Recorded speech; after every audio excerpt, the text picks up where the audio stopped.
हर हर महादेव। प्रिय दर्शकों, ओम नमः शिवाय।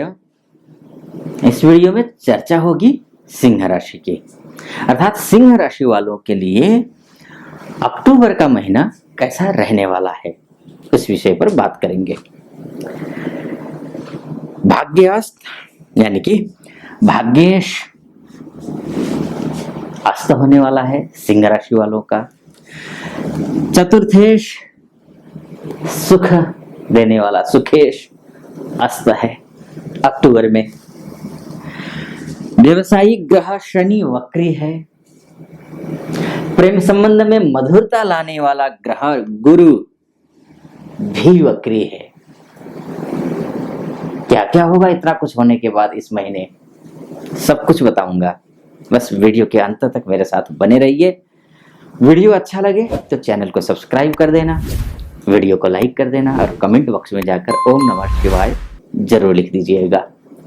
अगर आपकी कुंडली में, लग्न कुंडली में, अर्थात date of birth, time of birth और प्लेस ऑफ बर्थ के हिसाब से जो आपकी कुंडली बनी होगी, उस कुंडली में सूर्य की स्थिति अच्छी है तो, अब सूर्य की स्थिति अच्छी है मतलब सूर्य उच्च का हो, अपनी या फिर अपने घर में हो, या फिर शुभ ग्रह के द्वारा दृष्ट हो, या फिर मित्र के घर में हो, या केंद्र में हो, या त्रिकोण में हो, या नवमांश में अच्छा हो, या षडबल में अच्छा हो, कैसा भी अच्छा हो सकता है। अगर अच्छा है तो आपको ये महीना विशेष अच्छा होने वाला है। लेकिन अगर आपके लग्न कुंडली में ग्रह खराब है तो आपके लिए बहुत अच्छा महीना ये नहीं है। अब ये खराब है या अच्छा है सूर्य, ये पता कैसे करें? क्योंकि आप तो ज्योतिषी हैं नहीं, तो उसके दो ही तरीके हैं। एक तो आप किसी विशेषज्ञ ज्योतिष आचार्य से परामर्श लीजिए, पूछिए कि सूर्य की स्थिति आपकी लग्न कुंडली में कैसी है। एक तो ये साधारण सा आसान सा तरीका हुआ। दूसरा, कुछ लक्षण होते हैं। सूर्य अगर कमजोर है आपकी कुंडली में, कुछ लक्षण होते हैं, उन लक्षणों के बारे में मैं इस वीडियो के अंत में बताऊंगा, इसलिए पूरा वीडियो जरूर सुनिएगा। अब बात सिंह राशि की, तो देखिए जो मेडिकल क्षेत्र से जुड़े हुए हैं, जो मेडिकल साइंस से हैं, या फिर फार्मा से संबंधित काम करने वाले व्यक्ति हैं, मेडिसिन से संबंधित या केमिकल से संबंधित, जो ऑप्टिकल से संबंधित काम करते हैं, अपना बिजनेस करते हों या फिर जॉब करते हो इस फील्ड में, या पॉलिटिकल साइंस के विद्यार्थी हों, या फिर का पॉलिटिकल व्यक्ति हो, या फिर जिनका पॉलिटिकल बैकग्राउंड हो, या फिर पॉलिटिकल बैकग्राउंड तो नहीं है लेकिन पॉलिटिक्स में जाने की इच्छा है जिनकी, यानी कि शासन प्रशासन में जो व्यक्ति हैं, जो नहीं हैं, जो जाना चाहते हैं, उनके लिए भी ये जो महीना है, अगर सूर्य अच्छा है तो बहुत अच्छा है। वन विभाग से जुड़े हुए व्यक्तियों के लिए भी ये बहुत अच्छा महीना है। जो केमिस्ट्री से जुड़े हुए व्यक्ति हैं, जातक हैं, उनके लिए भी अच्छा है। जियोग्राफी से जुड़े हुए व्यक्तियों के लिए भी अच्छा है। साथ साथ में बिजनेस कारक ग्रह शनि है। छोटे उद्यमी हो या लघु उद्यमी, या फिर मझोले, या फिर बड़े उद्यमी हो, मैन्युफैक्चरर हो, या फिर जो है ना, जो छोटे मोटे दुकान करने वाले जो व्यक्ति हैं, छोटा मोटा कारोबार करने वाले व्यक्ति हैं, उनके लिए भी ये जो महीना है वो अच्छा दिखाई दे रहा है। इस बारे में समझ रहा होगा कैसे अच्छा दिखाई दे रहा है। देखिए, सिंह राशि वाले व्यक्ति हैं आप, तो स्वाभाविक है कि अच्छा समय है। इसलिए अच्छा है क्योंकि आपका जो राशि का स्वामी है वो सूर्य, वो 17 सितंबर से लेकर के 18 अक्टूबर तक, तो यहां पर आपको जो दिख रहा होगा ये कन्या राशि है, कन्या राशि में है, अत्यंत शुभ है। बस अपने वाणी का ध्यान रखिएगा। अगर काम कुछ बिगड़ता है तो समझ लेना कि आप अपने वाणी या अपने व्यवहार से काम को बिगाड़ रहे हैं। इसलिए शब्दों पर कंट्रोल कीजिए और ऐसी भाषा बोलिए जो दूसरों को अच्छी लगे, इतना ध्यान रखना। लेकिन 18 अक्टूबर से ये जो सूर्य महाराज हैं, आपकी राशि के स्वामी हैं, ये यहां आने वाले हैं, यानी कि तुला राशि में आ जाएंगे। तुला राशि में आने का मतलब क्या हुआ कि सूर्य नीच के हो जाएंगे। अब सूर्य नीच के यहां होंगे, इसके बाद सीधे राहु की दृष्टि यहां पर है सूर्य पर। बहुत अच्छा समय नहीं है, अनावश्यक खर्चा होगा। कोई डील करने जा रहे हैं तो डील भी बहुत अच्छी नहीं हो सकती है, सोच समझ करके करना है। कैसे अच्छा होगा ये भी मैं आपको बताऊंगा उपाय, लेकिन समझना तो होगा, सावधानी रखनी होगी, आपको ध्यान रखना होगा। अगर राहु की दृष्टि है, अड़चने आएंगी, समझ लिए। प्रातः जल्दी उठिए, सूर्य के दर्शन कीजिए, सूर्य को अर्घ्य दीजिए। संडे का दिन है कह करके आराम से चादर खींच करके मत सोइए। संडे के दिन विशेषकर जल्दी उठिए और सूर्य के दर्शन कीजिए। आपके लिए जो भी चुनौतियां हैं, उन चुनौतियों से लड़ने के लिए अगर ऐसा करते हैं, सूर्य की उपासना करते हैं, तो चुनौतियों से लड़ने में आपको सहायता मिलेगी, आप चुनौतियों से पार पा पाएंगे। तो ये स्थिति है। तो लेकिन यानी कि 18 अक्टूबर से लेकर के सूर्य थोड़ा ठीक नहीं है, ध्यान रखना होगा। अच्छा, मैंने बोला था आपको जैसे कि मंगल आपका सुखेश अस्त है, यानी कि मंगल आपकी कुंडली में, आपकी नहीं गोचर में ही ये 14 सितंबर के शाम के 7:25 से ही ये अस्त हो गए हैं और पूरे महीने, अक्टूबर के पूरे महीने अस्त रहने वाले हैं, बल्कि जनवरी तक अस्त है, 21 जनवरी तक। तो मंगल यानी कि जब भी कोई ग्रह अस्त होता है तो अच्छा फल नहीं देता है, वो बुरा फल देता है। अब आपकी कुंडली में भी अगर मंगल अच्छा नहीं होगा ना, आपका भाग्य आपका साथ नहीं देगा। अगर वो जो मैंने ऊपर बताया था आपको ना कि जिन इन सेक्टर से जुड़े हुए व्यक्तियों के बारे में मैंने बताया था, अगर उस सेक्टर से आप जुड़े हुए नहीं हैं तो आपको विशेष नुकसान होगा, विशेष आपका भाग्य आपका साथ नहीं देगा। तो ध्यान रखिएगा। अगर उस सेक्टर से जुड़े हुए हैं फिर भी मंगल की उपासना आपको करना है, यानी हनुमान चालीसा का पाठ कीजिए, हनुमान अष्टक का पाठ कीजिए, या फिर बजरंग बाण का पाठ कीजिए। 15 अक्टूबर से लेकर के नवरात्र शुरू हो रहे हैं। नवरात्रों में श्री राम रक्षा स्तोत्र, इसका पाठ कीजिए। कम से कम 9 दिन में 108 बार पाठ हो जाए, इस तरीके से प्लानिंग करके श्री राम रक्षा स्तोत्र का पाठ कीजिए। इससे अच्छा लाभ आपको मिलेगा, आपका भाग्य आपका साथ देने लगेगा। आपका कर्म, आपका भूमि, वाहन, घर लेने की सोच रहे हैं, इसके लिए भी आपका भाग्य आपका साथ देगा।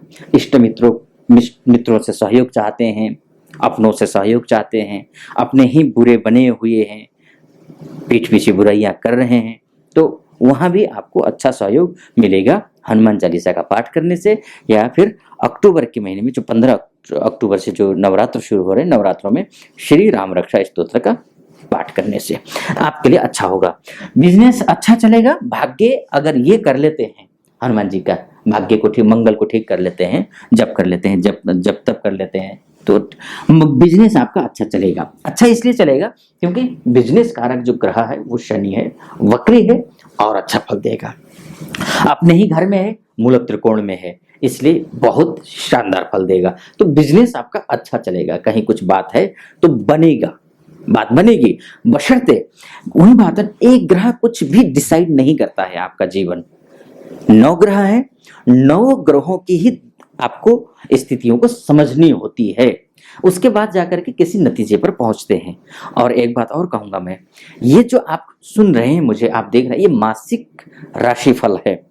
आपकी कुंडली के हिसाब से राशि जो होगी उस हिसाब से है, लेकिन वास्तव में जो आपको जो एकदम गहराई में जाकर के जब आपकी कुंडली देखनी होगी ना, वो तो आपकी लग्न कुंडली से ही देखेंगे। ये जो राशि कुंडली, चंद्र राशि के हिसाब से जो कुंडली बन रही है, तो आपकी कुंडली में हो सकता है कि लग्न कुंडली के हिसाब से कुछ और हो, है ना। ग्रहों की स्थिति को देखना होता है, इसके बाद ही निर्णय लिया जा सकता है। हाँ, इससे एक मोटा मोटी तौर पर आपको ये महीना कैसा रहने वाला है इसका एक पता चल जाता है, लेकिन यही सत्य होगा ये मान करके मत चलिए। मोटा मोटी तौर पर जैसे मैंने कहा पहले, सूर्य अच्छा होगा तो जो कह रहा हूं वो सच होगा, अन्यथा आपको निराशा हाथ लगेगी। तो ये शनि, ये बिजनेस की बात होगी। दाम्पत्य जीवन में कोई समस्या है तब भी ठीक होगा ये शनि की वजह से। उसके बाद कोर्ट कचहरी का मामला फंसा हुआ है तब भी आप हनुमान जी की पूजा तो कर ही लेंगे तो भी अच्छा हो जाएगा। भाग्य की मैंने बात कर दी। मान सम्मान, पद प्रतिष्ठा और पैसा इस महीने आता हुआ दिखाई दे रहा है, क्योंकि आपका शुक्र जो है केंद्र में ही है, लग्न में ही है, यानी कि आपके राशि में ही है, और चतुर्थ कर्मेश होकर के यहाँ बैठना शुभ माना गया है। लव लाइफ इत्यादि की बात करें या फिर संतान की बात करें या शिक्षा की बात करें तब भी वक्री गुरु है, जो मैंने कहा था आपको प्रेम संबंध को बनाने वाला, शुरू में आप बोला था, वो वक्री गुरु है, वो भी अच्छा फल देने वाला है। तो निश्चिंत रहिए इस बात को लेकर के, अच्छा फल देगा। अच्छा कर्म कीजिए, पॉजिटिव रहिए, ठीक रहने वाला है। 18 अक्टूबर के बाद थोड़ा सा सूर्य का मैं निवेदन करूंगा, उसे हो सकता है पूरे महीने आप सूर्य के दर्शन करें। अगर सिंह राशि वाले आप हैं तो ये मानकर चलिए कि महीने भर नहीं, पूरे जीवन भर प्रातः सूर्योदय के समय के सूर्य को आप जरूर देखें, दर्शन करिए, संभव हो सके अर्घ्य दीजिए। आपके लिए फिर निराशा आपसे दूर जाए रहेगी, आपके नजदीक कभी नहीं आएगी। अगर आपकी कुंडली में सूर्य अच्छा है या बुरा है, ये कैसे पता चलेगा? अच्छे के लिए पता करने पहले तो मैंने बता दिया कि एक अच्छे आचार्य जी के पास जाइए, ज्योतिष आचार्य के पास, वहां पता चल जाएगा। दूसरा क्या है कि उसके एक लक्षण है, जिसका सूर्य कमजोर होता है ना, वो व्यक्ति कोई भी काम कर ले उसको उसका श्रेय नहीं मिलता है, जो क्रेडिट मिलना है ना वो उसको नहीं मिलता है, वो उसका सम्मान नहीं मिलता है। हर एक काम में उसको सम्मान नहीं, जो भी काम करेगा उसमें सम्मान नहीं मिलेगा। अच्छा से अच्छा काम कर देगा वो व्यक्ति, लेकिन सम्मान उससे दूर रहता है। उसके साथ साथ में ही वो चाहे नौकरी करे या व्यापार करे, सफलता कम मिलती है अगर सूर्य कमजोर है तो। अगर आपकी कुंडली में, आपके जीवन में ऐसे लक्षण दिख रहे हैं कि काम कर रहे हैं लेकिन श्रेय कोई और ले जा रहा है, या फिर नौकरी कर रहे हैं, बिजनेस कर रहे हैं, उसमें सफलता कम मिल रही है, तब भी आप समझ जाना कि सूर्य कमजोर है। काम में बार बार अगर बाधाएं आ रही हो तब भी समझ लीजिए आपकी कुंडली में सूर्य कमजोर है। और बार बार अपनी नौकरी या फिर व्यापार बदलना पड़ रहा हो आपको, कि नौकरी 6 महीने यहाँ नौकरी की, 6 महीने के बाद फिर चेंज किया, या फिर 6 महीने ये व्यापार किया, कुछ और किया, और 6 महीने के बाद कुछ और व्यापार कर लिया, फिर उसके बाद कुछ और कर लिया, बार बार बदल रहे हैं, तब भी समझ लेना आपकी लग्न कुंडली में सूर्य कमजोर है।